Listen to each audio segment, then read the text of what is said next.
It all started with a single vibration. Just one. Her phone, carelessly charging on the bedside table while she showered, lit up with a message that would change everything. I wasn't the kind of man who invaded privacy. I'd never needed to be.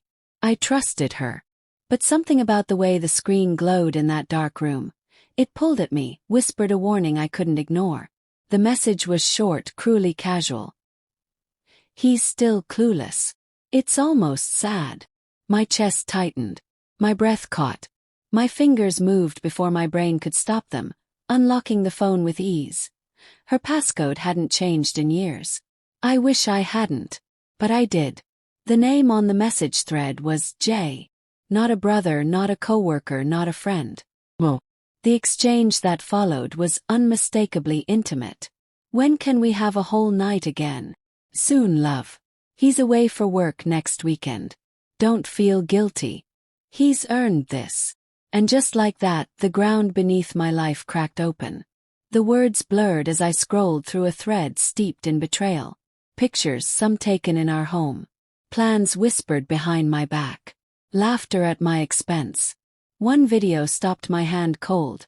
She wore my jacket in our living room, dancing playfully for him. She typed beneath it.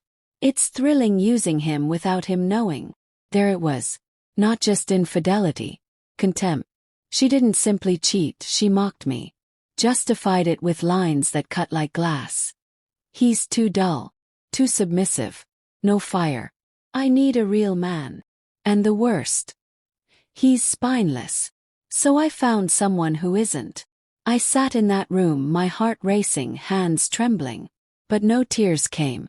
Just silence. Cold, deadly silence. She believed I was too soft to fight back.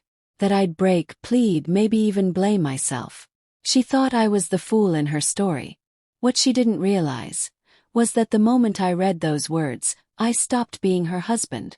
When she emerged from the shower wrapped in a towel, humming, smiling like nothing was wrong, I smiled too. Mirror perfect. Man in love. Man unaware. But I wasn't that man anymore. I was something else now. Something she had created. The next morning I brought her coffee in bed. Wow, you're spoiling me, she giggled. You've been stressed, I said softly. I just want you to be happy. She kissed me, lips warm against mine. I returned it, while behind my eyes, gears turned with surgical precision. That night I backed up everything. Every image, every message, every video. From her phone to a secure encrypted drive. Even the deleted ones. I spent hours cataloging her secret life. No detail was too small. The next phase. Financial. I quietly removed her access from all joint accounts. Legally. Discreetly. Told her it was for tax purposes. And she signed the documents without a glance. She trusted me. Well, my lawyer, a sharp woman with little patience for nonsense, helped draft the divorce petition with meticulous detail. Grounds. Infidelity, abandonment, moral turpitude. Supporting evidence. Comprehensive. Meanwhile, I investigated J. Mark actually. Balding. Gym-obsessed. Married with 3 children. A man who posted smiling selfies with his family while sneaking off to the same hotels Lisa and I had once visited for anniversaries. The irony was almost comical. But I didn't confront him. I called his wife. I sent her just one photo, Lisa in lingerie captioned, "For you, babe. He thinks I'm at Pilates." She responded within minutes. "Who is this?" "The husband too dumb to notice," I answered. We talked for an hour. She wept. I didn't. She vowed to handle her end. I promised to handle mine. For days I played the part. Lisa would laugh at her phone, kiss me goodnight, and hide her burner phone in the back of her closet, thinking it was safe. Let her. I wanted her to feel safe. She told me she needed a spa weekend. I encouraged her. "You deserve it," I said. She beamed, hugged me tightly. "You're the best." He nodded, knowing she'd returned to a house that no longer belonged to her. That Sunday, as dusk settled, she came home, flawless makeup, suitcase in hand. But the garage wouldn't open. Her key didn't work. She tried the front door. Nothing. Then her phone rang mine. I didn't answer. I texted instead. Your key won't work. Your things are on the lawn. Don't knock. You made your choice. She screamed my name. From the upstairs window, I watched as her suitcase tipped over, spilling shoes and clothes across the lawn. A neighbor turned on their porch light. Another asked if everything was okay. Yelled, cried, pleaded. I remembered her voicemail. He's too weak to leave. I've got him wrapped around my finger. So I opened the door. Just enough to toss out a folder. Inside, divorce papers, screenshots, transcripts, a signed affidavit from Mark's now ex-wife. Lisa stopped screaming. Her face drained of color. I said nothing. Just turned and closed the door. She stood there stunned. On the outside looking in. Her carefully crafted illusion shattered. By Monday the fallout began. Lisa worked for a firm obsessed with authentic branding. I sent HR a polite, anonymous email. No accusations, just evidence. Selfies from company trips. Texts about skipping client meetings for sex. One email. Work's just a paycheck. You're my fire.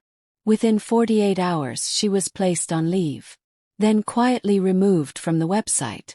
No farewell party. No, we wish her the best. Just gone. Then came her friends. I sent them a link titled Truth Hurts. Inside were screenshots of Lisa mocking their boring lives and laughing at their loyalty. They unfollowed her. Blocked her. Her Instagram went private. Her Twitter vanished. Next, her family. I called her sister, calmly explaining everything. She always said you were too passive, her sister said through tears. But you're the only one who ever really cared.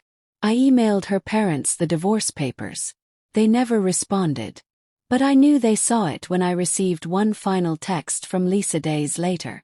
Was it worth it? I didn't answer. She wasn't entitled to my words anymore. Weeks passed. Silence stretched long and cold. No calls. No begging. Just the distant sound of a life unraveling. Her job. Officially a layoff. Unofficially damage control. Her best friend, Sarah. Blocked her after reading Lisa's jabs about her weight. Her family. Stopped inviting her to holidays. She disappeared from photo albums. I saw her once in a grocery store. Hoodie up, oversized sunglasses, pushing a cart full of cheap cereal and canned soup. She spotted me. Froze. Looked away. He nodded. Not out of cruelty. Out of finality. This wasn't revenge. It was consequence. Got a new place. Decorated it the way I wanted. Played music late. Slept diagonally across the bed. I started therapy. Not because I was broken, but because I wanted to make sure her poison didn't linger. Found peace. People think revenge is loud, explosive, destructive. But real revenge. It's quiet. It's changing the locks without saying a word. It's removing someone from your accounts while they sleep. It's letting their own lies destroy them. She thought I was too weak to walk away. But she taught me how to be ruthless. And I listened. To anyone out there who's ever felt small for loving deeply, let this be your reminder. You're not weak. But you are wasting your love if you're giving it to someone who laughs behind your back. Get wise. Get silent. And walk out with your dignity intact. Let them explain your silence. Let them choke on your absence. Because in the end, every time she explains her fall, she's forced to tell my story. And that's the one truth she can never rewrite.